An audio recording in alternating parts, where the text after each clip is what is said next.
Rahasianya ada pada pohon karunia tadi yang mengeluarkan aroma harum alami rupa sehingga mampu mengusir bau mayat. Bahkan dari situlah rumah ini berasal gabungan kata taruh pohon dan minyak wangian. Buat wisatawan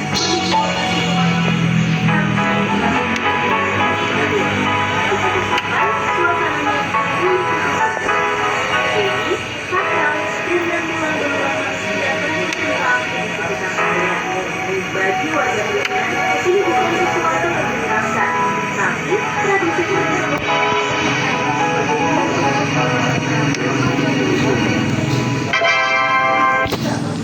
nomor 6, desa dengan rumah-rumah tanpa paku.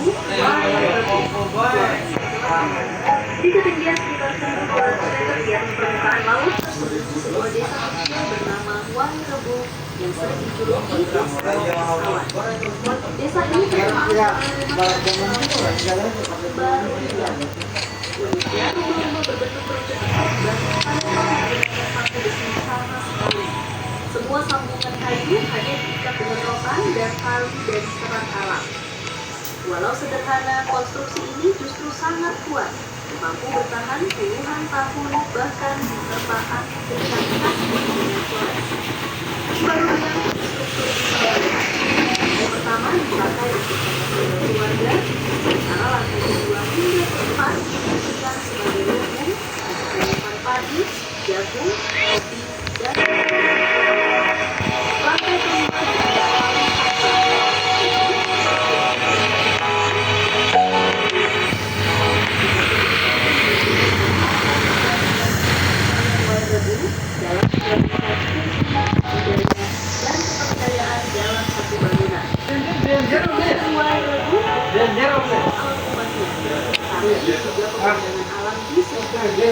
untuk mencapainya, pengunjung harus trekking selama 3 sampai 4 jam melewati hutan tropis yang sangat alami. Begitu sampai suasana desa yang dikelilingi kabut, membuat pengunjung akan masuk ke dunia lain. Tak heran UNESCO menetapkan Barongnya sebagai warisan budaya dunia pada 2012. Desa ini pun semakin ramai dikunjungi wisatawan dari dalam maupun luar negeri.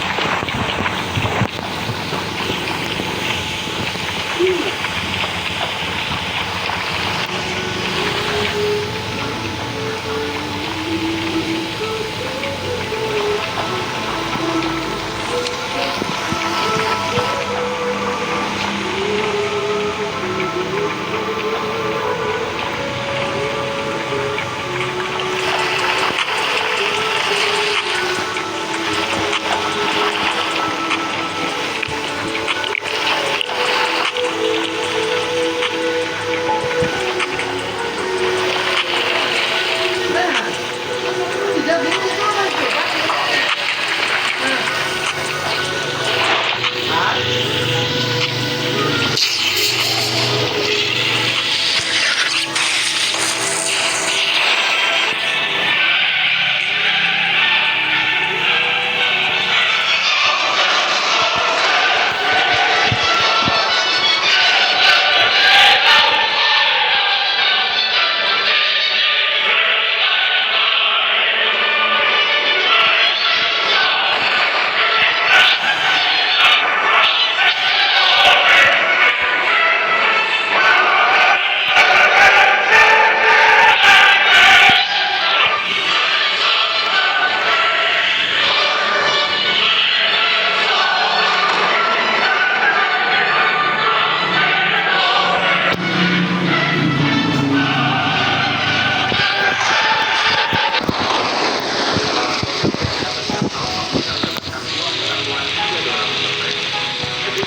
Mythical Egg.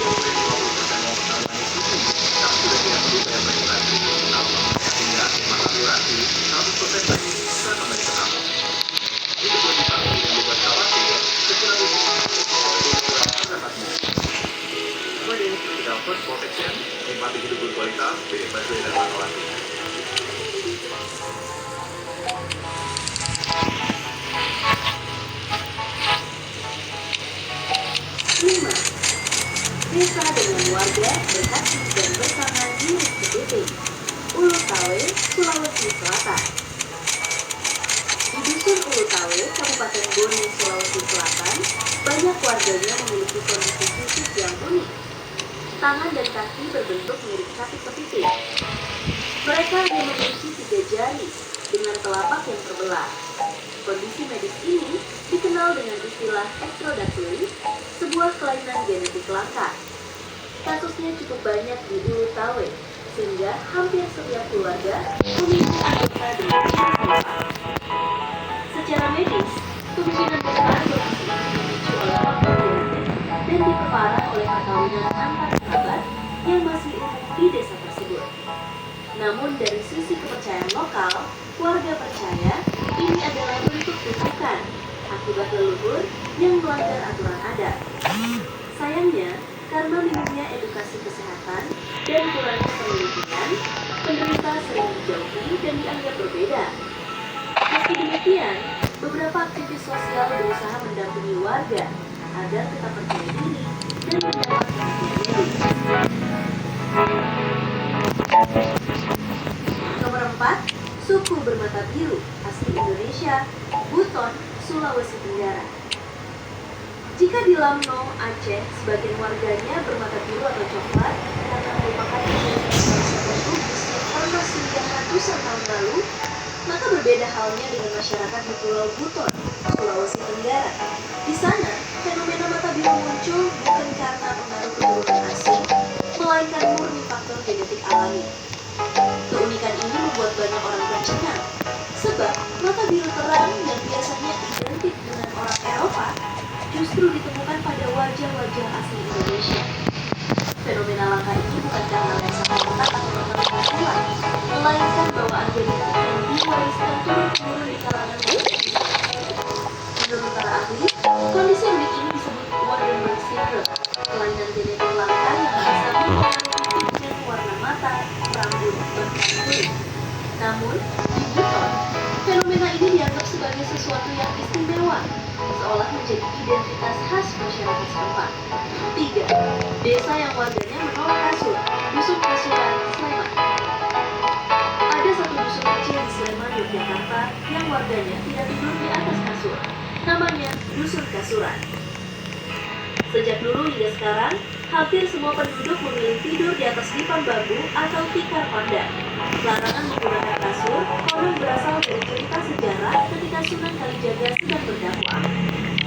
Disangka beliau pernah singgah di dusun ini, diberi kasur untuk beristirahat, lalu ketika bangun justru berpesan agar warga tidak lagi memakai kasur.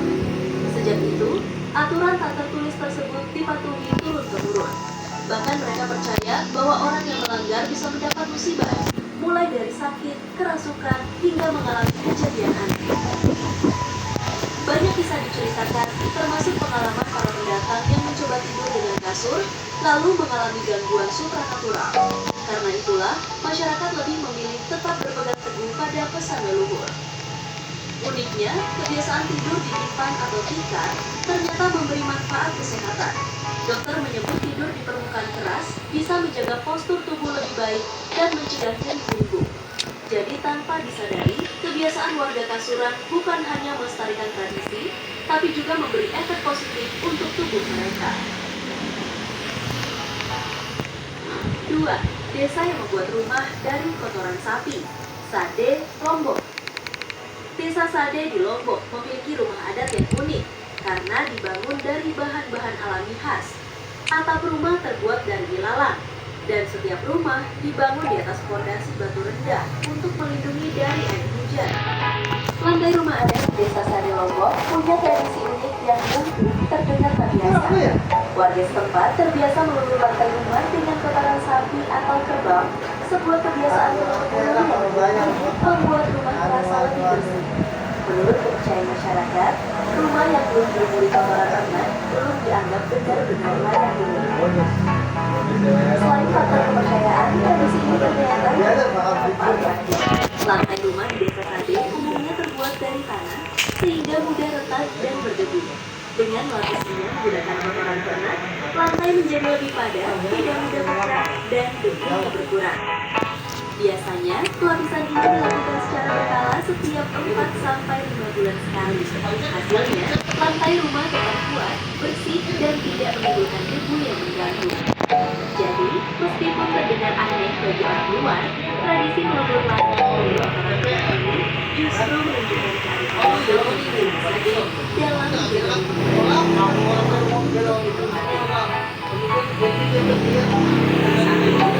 Desa dengan Cangklang dan Tanah, Tuban, Jawa Timur.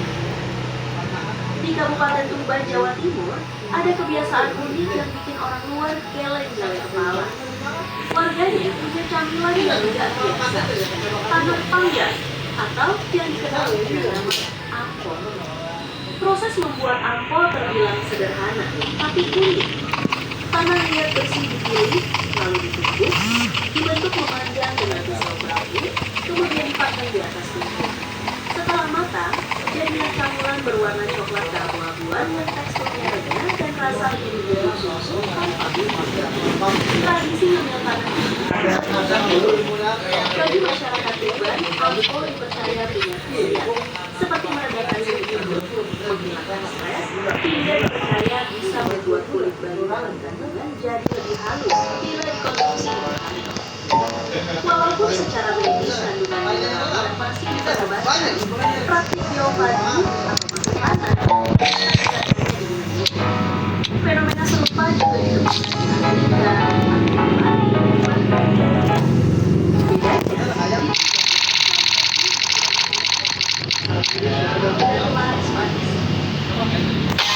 jadi, setelah 10 desa paling unik ini di desa paling bikin kamu penasaran. Tulis jawabanmu di kolom komentar ya. Jangan lupa juga like, share, dan subscribe supaya gak ketinggalan cerita lainnya tentang keunikan di Indonesia. Sampai jumpa di video berikutnya.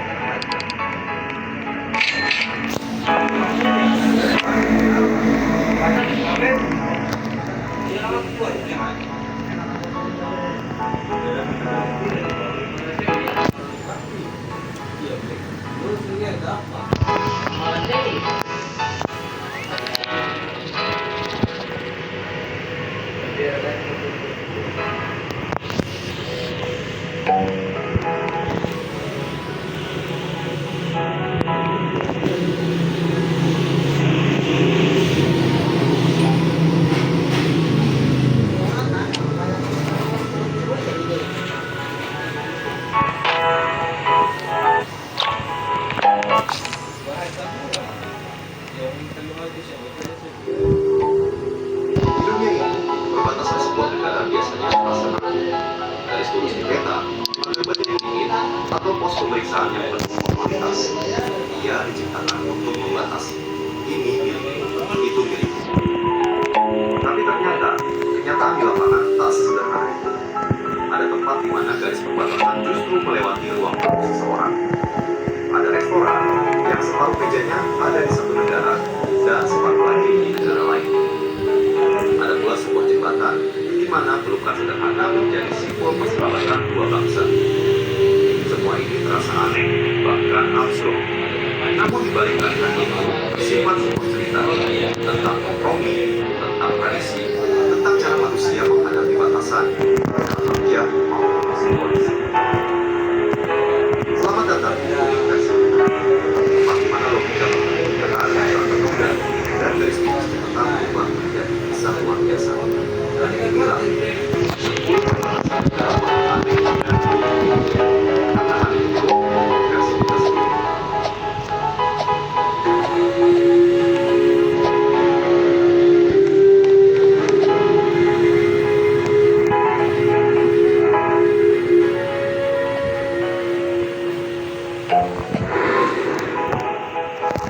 Nomor 10, Bare Hertog dan Bare Nassau yang ada di Belanda. Bayangkan sebuah desa kecil di Eropa Barat tenang dan ramai. Namun di balik ketenangannya ada rahasia yang membingungkan. Sebuah garis batas negara yang tak lurus, melainkan berkelok seperti benang kusut. Satu langkah bisa menempatkan di Belgia, langkah berikutnya sudah di Belanda. Inilah Bare Hertog dan Bare Nassau, desa yang seolah mengawalkan logika perbatasan. Kekacauan unik ini bermula sejak abad pertengahan ketika tanah-tanah kecil diperdagangkan dan diwariskan di antara bangsawan Brabant dan Nassau. Alih-alih membagi rata, mereka meninggalkan mozaik wilayah yang terpisah-pisah. Seiring waktu, potongan sejarah itu melekat hingga sekarang, menciptakan desa dengan puluhan wilayah kecil yang tumpang tindih. Disinilah muncul istilah enclave, wilayah suatu negara yang dikelilingi sepenuhnya oleh negara lain. Dan lebih jauh lagi, ada juga yang bayangkan saja,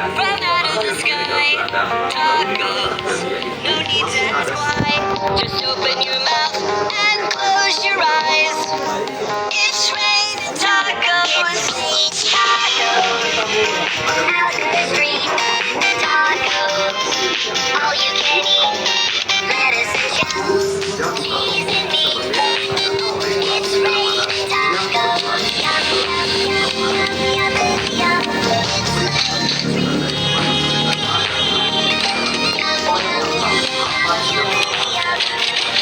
It's raining warga menyebutnya dengan makna dan artinya hidup di perbatasan.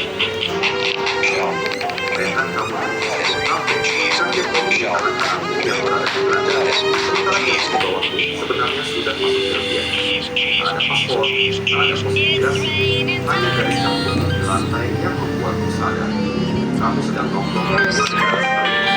raining tacos. It's raining tacos. It's raining. Mengusahakan justru mau menjadikan garis yang biasanya kaku, saya bersyukur Udah jadi. Ini udah aku bilang jangan kok. melainkan betapa garis sementara, garis yang sebenarnya bisa dilewati hanya dengan satu langkah kecil. Lupa. Buka.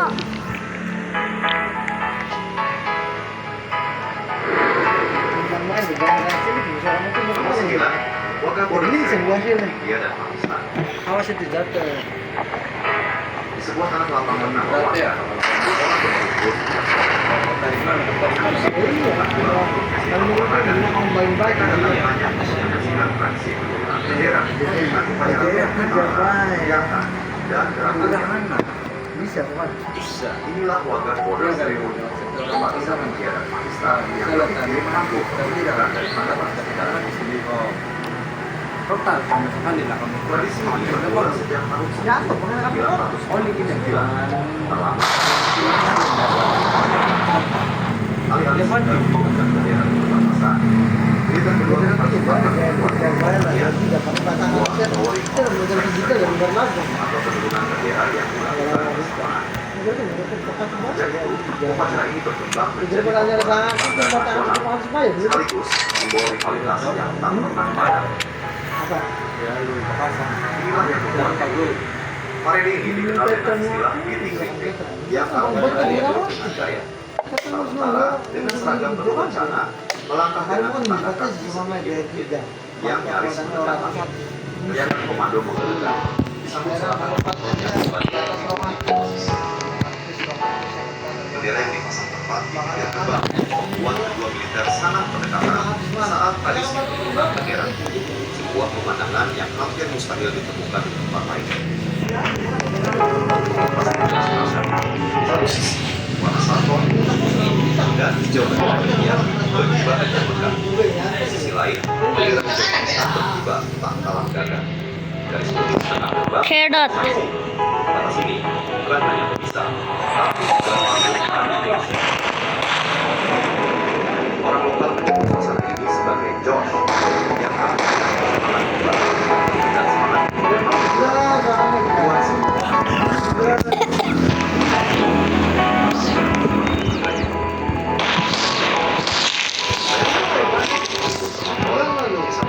lautan manusia bersorak. Hindustan Zindabad. Sementara di sisi lain menjawab dengan Pakistan Zindabad.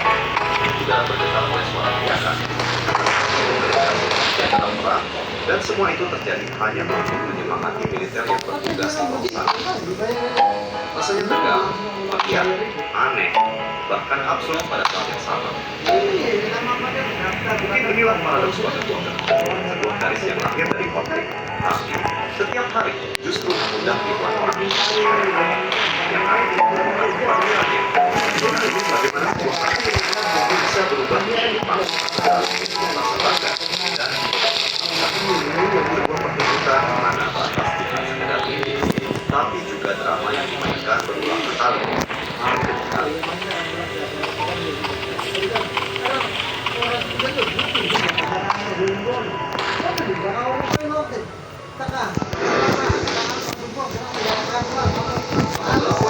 Pelosok timur Indonesia dan Malaysia.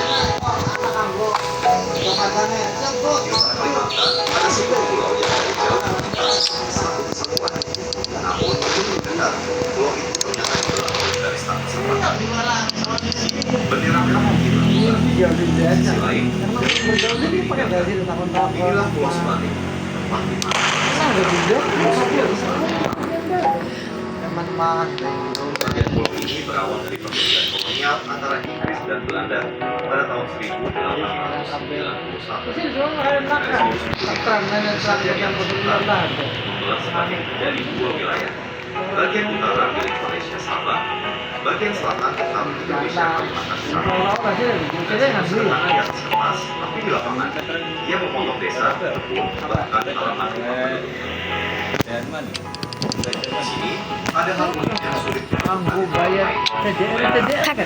rumah bisa punya Kota tamu ke seluruh.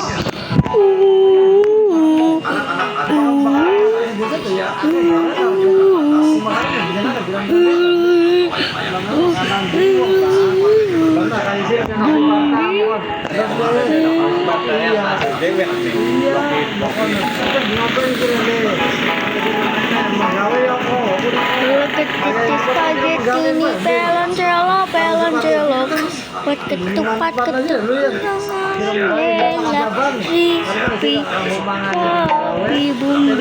bumbi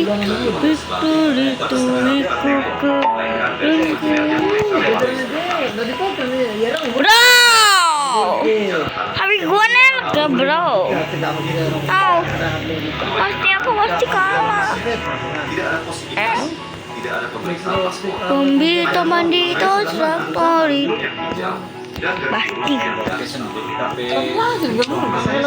Bombito bandito traktori to eko balendelo krokodil penisi ini.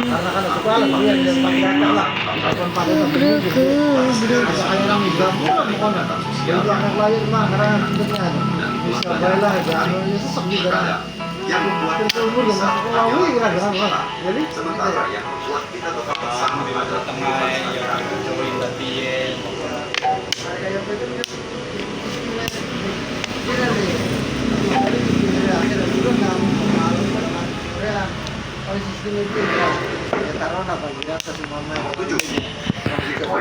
Slovakia, Austria, dan Italia. Karena kayak ahokas lah ya. Mereka Bisa kan bisa berbeda beda. berbentuk Bambito, Bambito.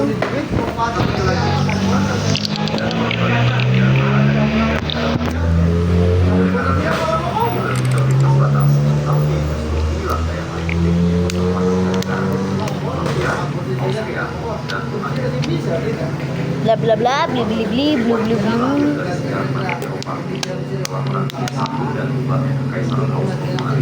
Batas-batas berhubungan dengan perjanjian internasional. Titik pertemuan akhirnya ditandai dengan sebuah tulus dan sederhana. Sebuah obel kecil yang menandai koordinasi dan sekedar garis peta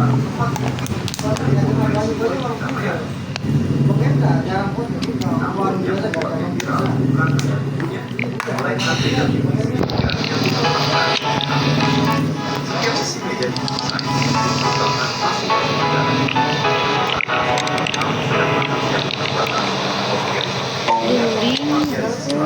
Dan Hungaria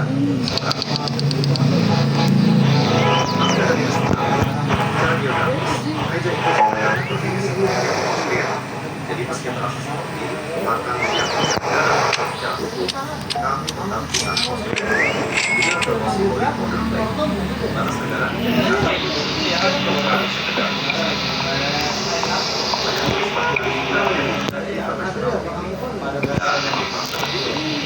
gereja, budaya, dan banyak hal. Hanya damai, tanpa pemeriksaan paspor, hanya meja kayu yang dan kemudian mungkin hilang pada meja segitiga dan batas bersatu di atas kertas, tapi baik dalam kebanyakan. Karena kadang, cara terbaik merayakan perbedaan adalah dengan duduk di satu meja yang sama, meski kita berasal dari tiga alam yang berbeda.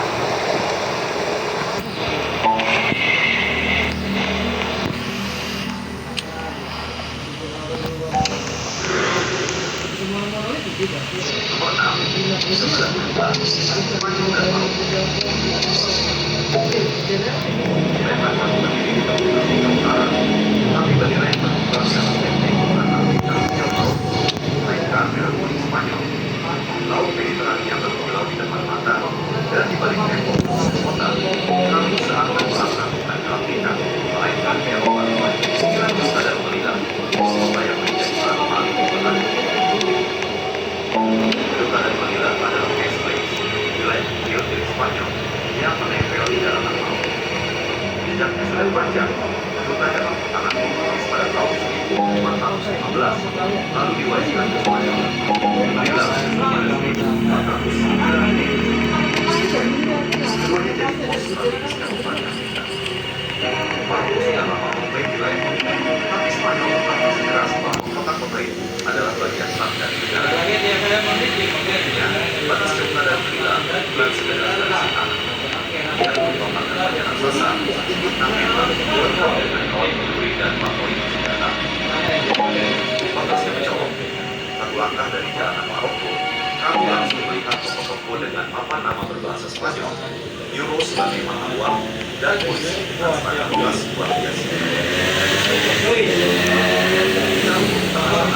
Kota itu adalah target yang dari wilayah Amerika.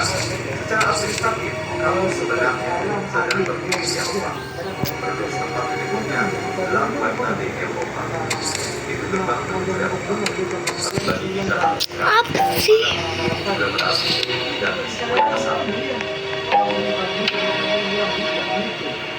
Saat melangkah di jalanan Ceuta atau Melilla, kita seolah berada di persimpangan dunia.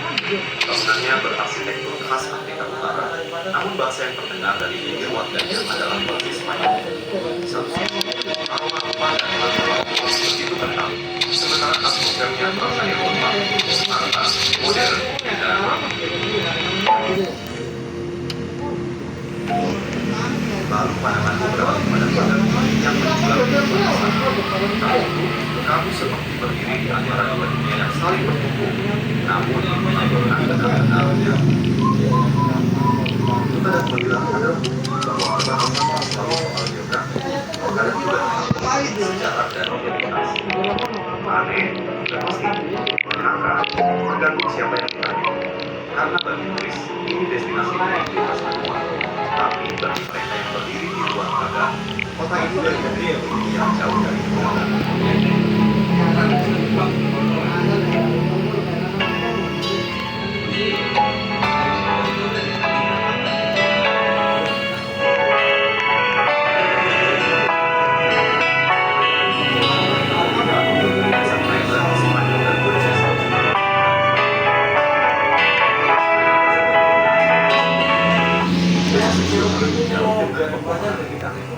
Tidak ada rumah, tidak ada penduduk, hanya hening dan arus air yang mengalir pelan.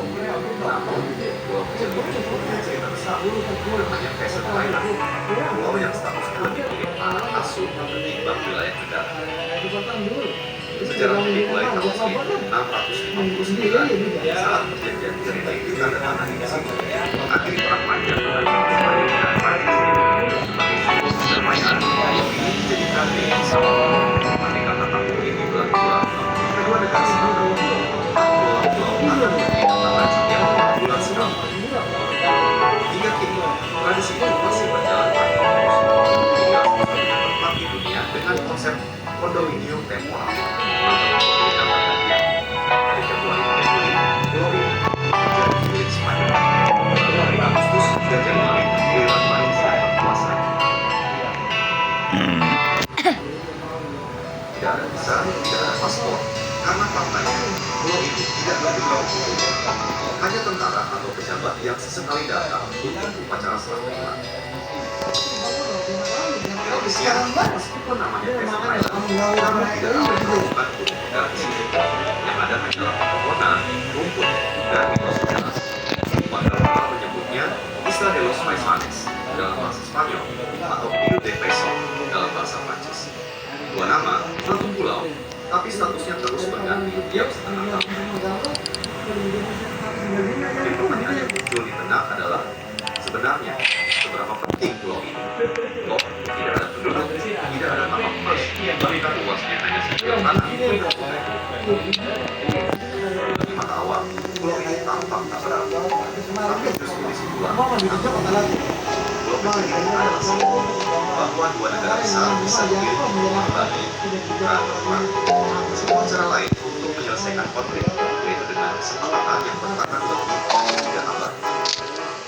Mungkin Pheasant Island mengajarkan sesuatu, bahwa kadang perdamaian bisa lahir bukan dari perebutan, melainkan dari berbagi.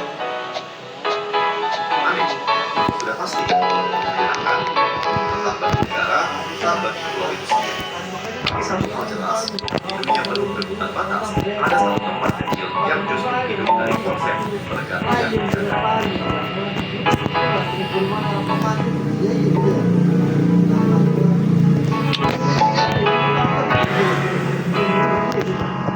Nomor 4, Republik Amerika Serikat dan Meksiko. Sebagai keluarga yang memisahkan Amerika Serikat dan Meksiko, biasanya hanya terdengar melankoli dan ketegangan. Tapi setiap bulan Februari, ada satu hari ketika pagar itu berubah wajah. Gerbang kecil dibuka, ribuan orang menonton, dan yang terjadi bukanlah konfrontasi, melainkan hubungan. Inilah salah satu seremoni, upacara persahabatan yang aneh, indah, dan nyaris tak bisa dipercaya. Tradisi ini lahir sejak tahun 1898 di kota kembar Laredo, di Texas AS, dan Nuevo Laredo, di Tamaulipas, Meksiko. Sebagai bagian dari banyak tahun transportasi, setiap tahun sampai 20 Februari, pejabat dari posisi tertentu digelar internasional. Mereka berjalan ke tengah garis batas, lalu bertukar peran di hadapan penonton. Simbol sederhana bahwa meski ada perbedaan, persaudaraan tak pernah benar-benar hilang. Tapi bukan hanya pejabat. Sejak tahun 1999, tradisi ini menghadirkan sesuatu yang berbeda. Ada sejumlah makanan, dua dari Amerika, dua dari Meksiko, dipilih untuk mewakili generasi baru. Mereka melangkah ke tengah jembatan, mengenakan pakaian adat berwarna, lalu saling berpelukan dengan polos dan khusus. Tidak ada pidato panjang, hanya tawa kecil, rasa canggung, dan tantangan. Namun justru itulah yang paling kuat, pesan persatuan yang lahir dari kepolosan. Bayangkan tempat itu, bendera dua negara berkibar berdampingan, musik mariachi berpadu dengan marching band, dan ribuan orang bersorak ketika pagar yang dingin akhirnya melengkung. Saat anak-anak itu berlari kecil ke tengah, semua kamera terarah pada mereka. Jelas, pagar baja ini seakan lenyap, diganti oleh senyum malu dan pelukan sederhana. Rasanya seperti melihat harapan dalam wujud paling nyata. Mungkin kita bertanya, apakah satu pelukan bisa mengubah dunia? Jawabannya tidak. Tapi di atas jembatan itu, setiap Februari, pelukan kecil anak-anak menanyakan sesuatu yang besar, bahwa persaudaraan dimulai dari hal paling sederhana, dan terkadang dari anak-anak paling umur.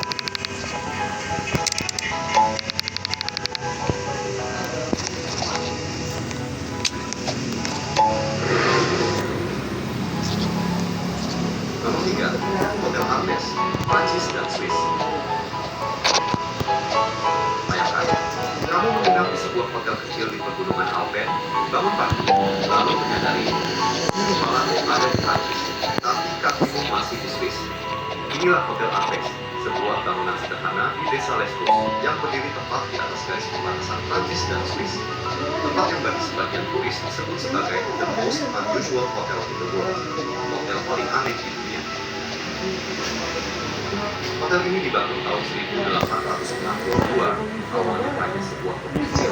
Tapi ketika perjanjian perbatasan antara Prancis dan Swiss disahkan, bangunan ini kebetulan tempat tenggelam oleh garis negara. Alih-alih merobohkan, pemiliknya melihat peluang, menjadikan batas negara sebagai daya tarik. Hotel Artes menjadi saksi di sejarah, mulai dari yang sudah menjadi tempat hubungan yang disebut sama-sama di Hotel Artes benar-benar terbelah di antara panjang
barisan tentara dari kedua berbintang berdiri saling menatap, hanya terpisah beberapa meter saja. Satu dari Korea Selatan dan satu lagi dari Korea Utara. Garis demarkasi militer tampak adalah terbentuk menjadi dua, sehingga ada konversi itu yang persis di atas garis tersebut. Yang artinya, posisi selatan masih berada di wilayah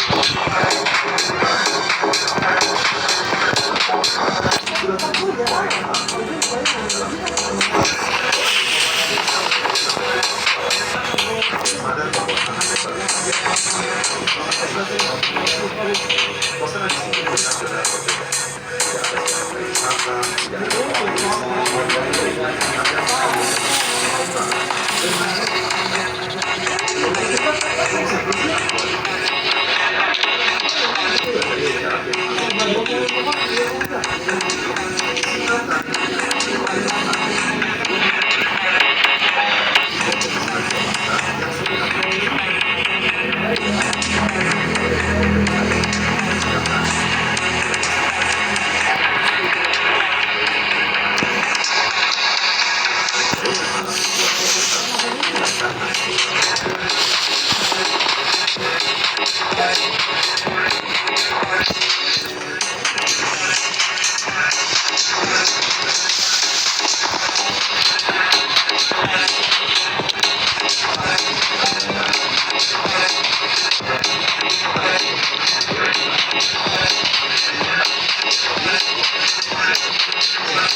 sama ada di Kanada.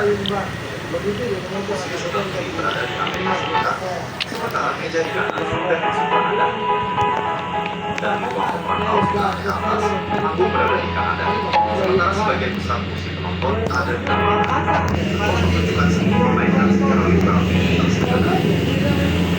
Bayangkan kamu duduk membaca buku, cahaya matahari sore menembus jendela besar, lalu tanpa sadar nantimu sudah menyeberang batas dua negara.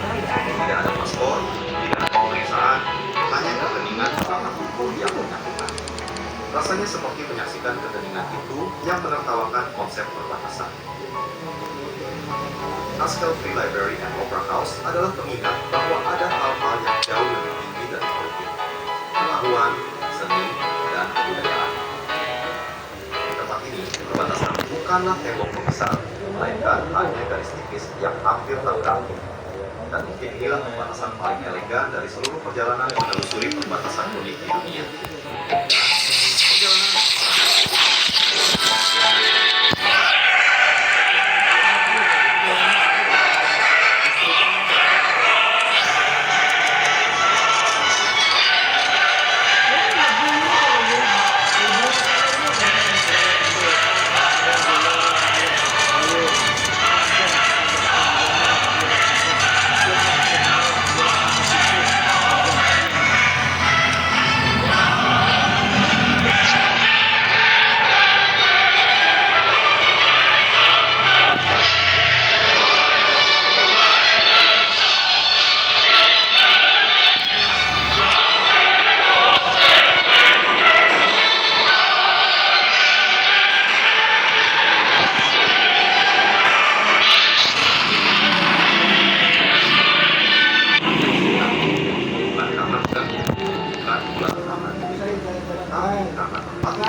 yang begitu amat matang dan tujuannya yang tak selalu bisa dijelaskan dengan logika. Setiap bangunan ini bukan cuma soal berlumah, tapi tentang berbalik-balik tidak masuk akal, dan itu yang bikin kita berpikir. Mungkin dunia memang sengaja dibuat tidak masuk akal agar kita tidak berpikir. Selamat datang di Indonesia Cerita, tempat kita menjelajah kita yang penuh keajaiban dan keunikan. Dan inilah suatu bangunan paling aneh dan unik di dunia.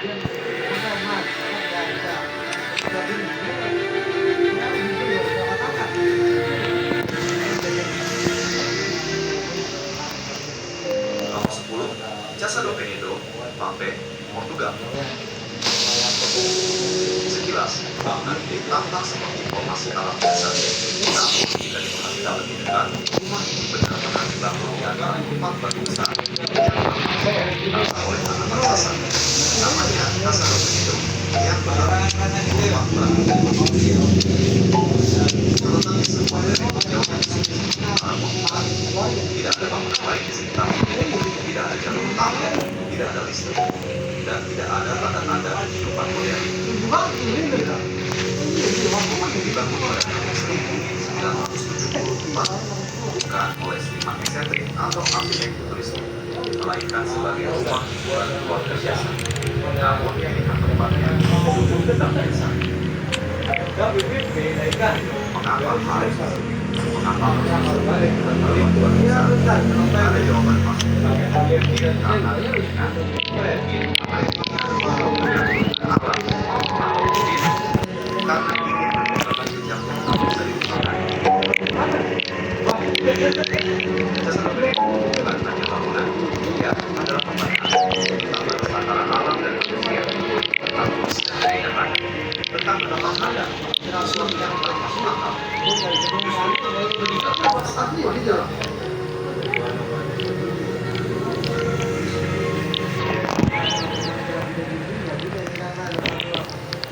Nomor 9, Jaskinam Plum Island, New York, USA.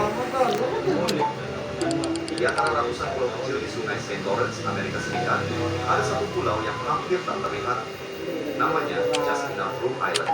Dan bukan namanya, pulau ini hanya cukup satu rumah, batang pohon, dan sepetak rumput kecil. Luasnya kurang dari 310 meter persegi. Namun, di sanalah dibangun rumah kecil. Berdiri kemudian di tengah air yang mengalir,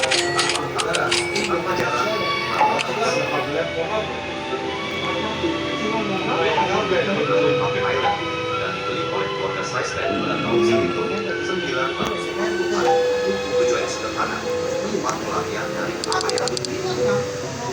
Namun, tempat itu justru merupakan dilarang oleh perhatian yang berlebihan. Apa yang mendorong seseorang membangun rumah di pulau tersebut? Apakah sebuah akan kemenangan? Apakah hati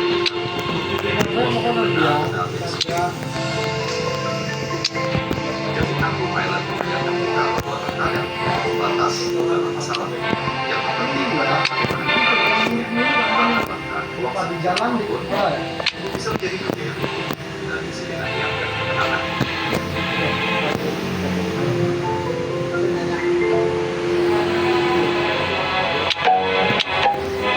Nomor 8, House and House. belakangnya dari situ setengah tangan gitu. Pikiran apa sih mau baju mau Mengajak seorang melawan logika. Dari jauhan, dia terpaksa di rumah biasa, namun yang Oh, makanya udah siap menganggap rumah juga ya. Ya udah tapi tergantung kamu. Tidak itu silakan. atau rumah awan. Awalnya ini bukan rumah sama sekali, melainkan menara air dibangun pada tahun 1923. Namun demi menjaga keindahan desa yang didesain seperti Henry Dongeng, menara air itu disamakan dengan cara yang tak biasa.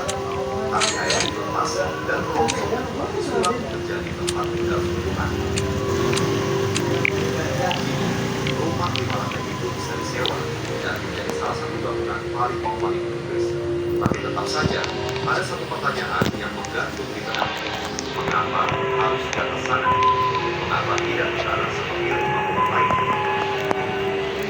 Mungkin karena sebagian dari kita memang mendapatkan sesuatu yang lebih. Bukan sekadar tempat tinggal, tapi juga tempat bermimpi. Dan House and House berdiri sebagai bukti. Itu mudah. Habis beli minumannya enggak? Bisa dibangun, Dah. walau di Cepet atas. banget.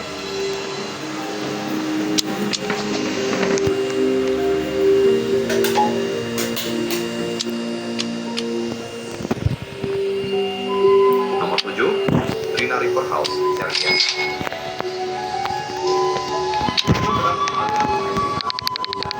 Ada sebuah kios kecil yang berdiri di atas batu besar tunggang, tepat di tengah sungai. Sendirian, tanpa jembatan, tanpa jalan masuk, hanya ada air di sekeliling. Tenang di musim panas, gila di musim hujan. Rumah ini dikenal sebagai Rina River House, dan warna mewah, bukan cagar budaya. Namun, entah bagaimana, rumah kecil ini telah menjadi sebuah keajaiban arsitektur alami di Serbia. Ceritanya dimulai pada tahun 1968 ketika sekelompok pemuda lokal mencari tempat untuk berjemur. Mereka melihat